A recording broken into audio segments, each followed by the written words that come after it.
Hi everyone, how are you all doing today? We're a few minutes early, usually it's 2 p.m.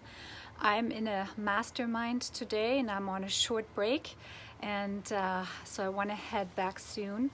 But not without coming live to you here today and talk about the topic, and that's going to be eating for thyroid health, and it was another member request. So I'm super happy to get those. Please have them coming. I'd love to answer your questions and benefit you as much as I can. So make sure that you drop your questions and the help that you need, and I'll be there for you. But before we start, I really wanted to say how, I had a really awesome morning because of John Lee Dumas that I just got to see in my mastermind, and he spoke to us, and it's so inspiring and so powerful. So if you don't know him, go check him out. His podcast is called Entrepreneurs on Fire, and he was telling us a little bit about his amazing entrepreneurial journey, and it's very, very inspiring, and I just love this stuff. So so this gets me excited, and I love these masterminds and inspiration from people who are very successful in what they're doing. And going back to thyroid health, it's a big stretch, I know. I hope you forgive me. But I wanted to mention this because this is very special, and it makes my day a very special day that I get to talk to these people in person. So I'm hoping that I can share a screenshot with you on my Instagram handle soon about this event because, it's amazing. Anyway, let's jump into our topic, and there is a lot to say about thyroid health and eating for thyroid health. And for those of you who know me for a while, they know that I started out with thyroid on my personal and professional journey, taking care for everybody who had a thyroid problem. So I've been there for myself for a decade now, and I've tried, I think, everything that's out there that's on thyroid health regarding to nutrition and supplements and all of these things. And I've worked with a lot of people who are walking their thyroid journey as well.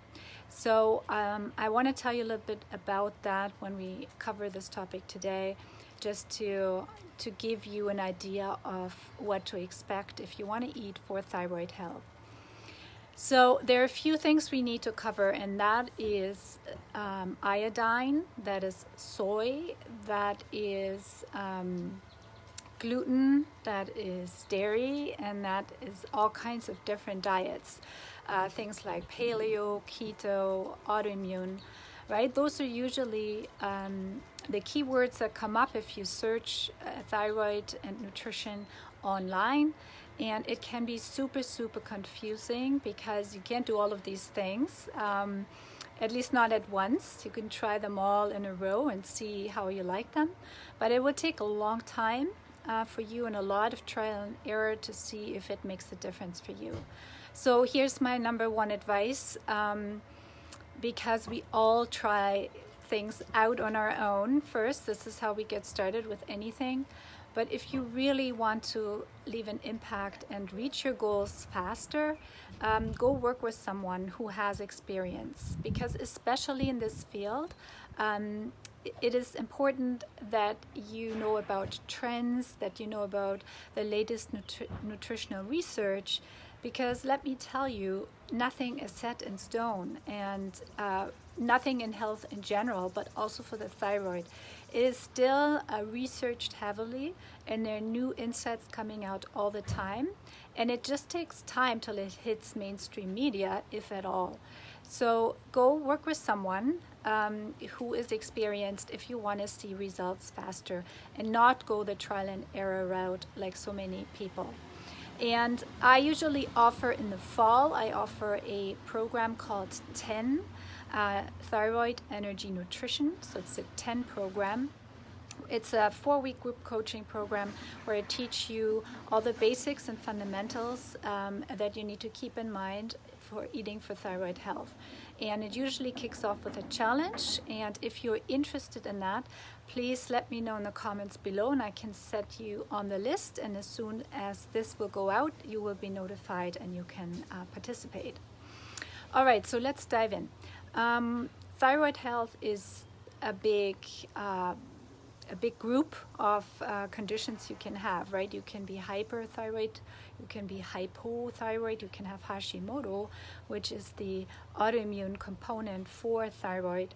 You can have both. You can be hypothyroid and have Hashimoto, or one of them, right? So first of all, it's important that you kind of know what you're dealing with. And then again, let me tell you, there is no one-size-fits-all approach. If there was, it would be super easy. Everyone's just doing the same thing and everyone recovers and feels happily ever after. This is not how it works, okay? So in my experience personally and working with people, some people respond to one thing better than others. I'm always getting the question about, should I eat gluten or should I not? And my personal take on that is, if you have Hashimoto's, meaning the autoimmune component, it is best to avoid gluten just because of the cross-reactivity that the immune system confuses the gluten molecule in your blood with, it confuses the thyroid antibody with the gluten, and so it attacks the thyroid tissue because it thinks it's a foreign invader.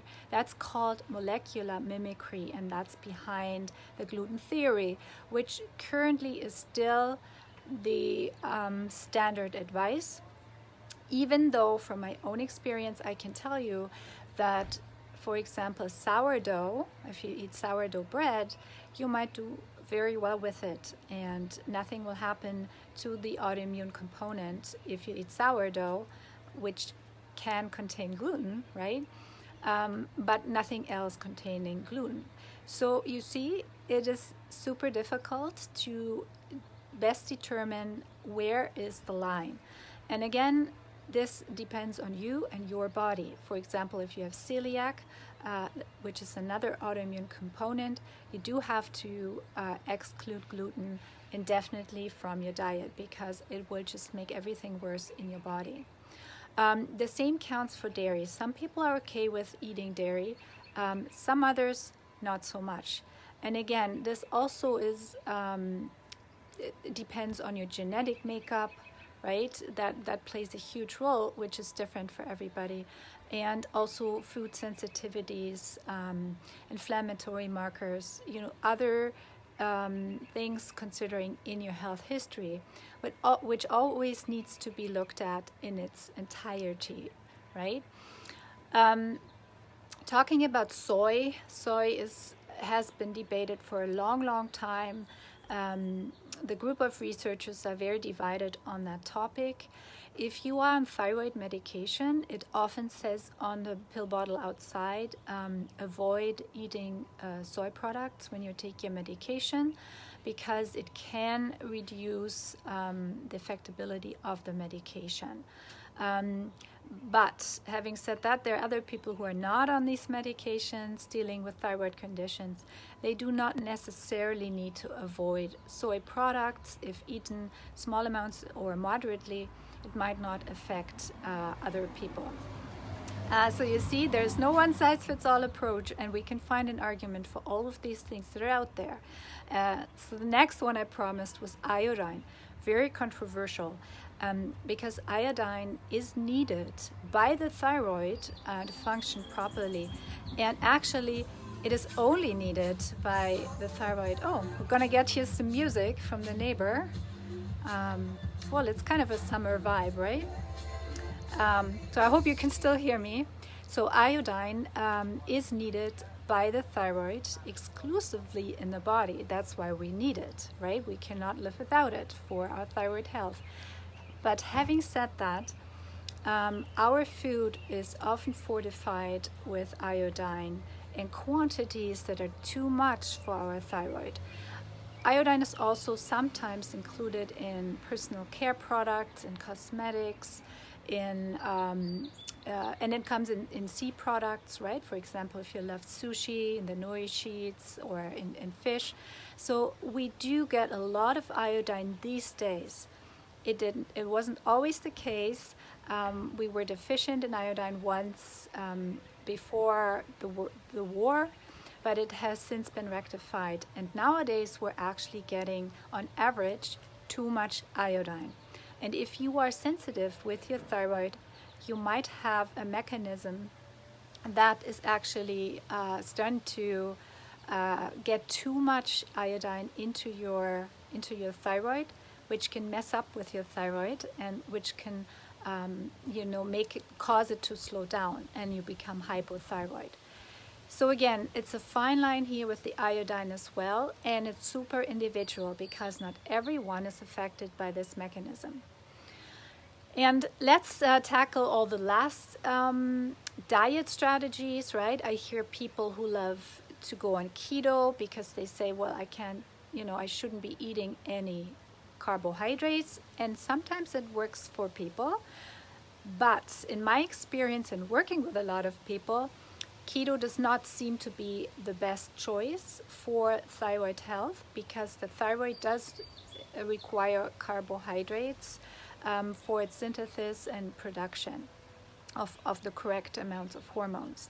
So you might want to eat a little bit of carbohydrates, but it's also about the quality of the carbohydrates. So we're not talking about processed foods, we're not talking about sugar, right? We're not necessarily talking about junk food. No, we're talking about whole food carbohydrate sources, complex carbohydrate sources, and we're talking about fiber. Your thyroid loves that in itself, so I usually recommend look more for a paleo style diet or at least a whole foods diet, right? It does not even need to go in one direction necessarily. Just make sure you eat whole foods because that's always the best recommendation, and that's actually across the board for everyone, right? We're all doing exceptionally well on a whole foods diet because there are not so many components that need to be broken down and can cause damage in our body.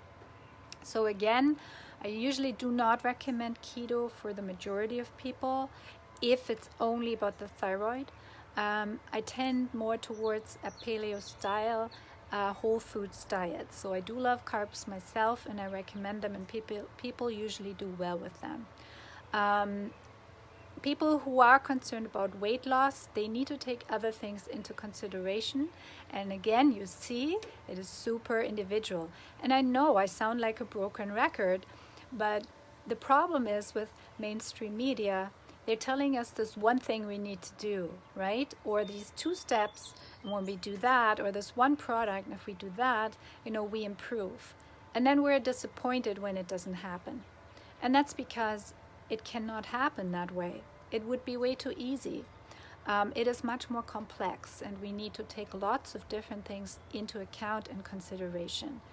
And that's why we're here. That's what we practitioners specialize in, looking at all these different pieces and putting them together to form a really unique and personalized approach to your thyroid health.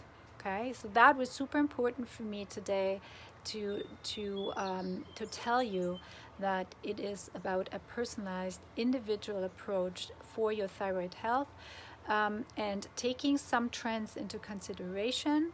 And if you have genetic testing, even better, but the majority of people still don't have that, and that's fine. We don't necessarily need it, but there are a few strategies that we definitely need to keep in mind. And there are more, but that would be too long for today for this video. So I'm going to leave it here and not confuse you even more. If you do have any specific questions, or you would like to talk about one specific topic that I mentioned today a little bit more in detail, please let me know below in the comments, and I will make sure that I'll get back to it and pick it up for another live.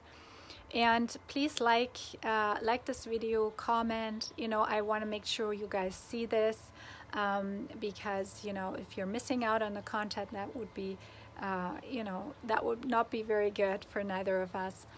And I'm here to help. Please always contact me, post in the group, introduce yourself if you haven't done that. We're growing, we're constantly growing. I'm so happy about this, and I hope that in the future we get to talk in person. I love to connect with you guys, and let the question keep them coming so I can answer them for you. Have a wonderful day, and I will talk to you soon.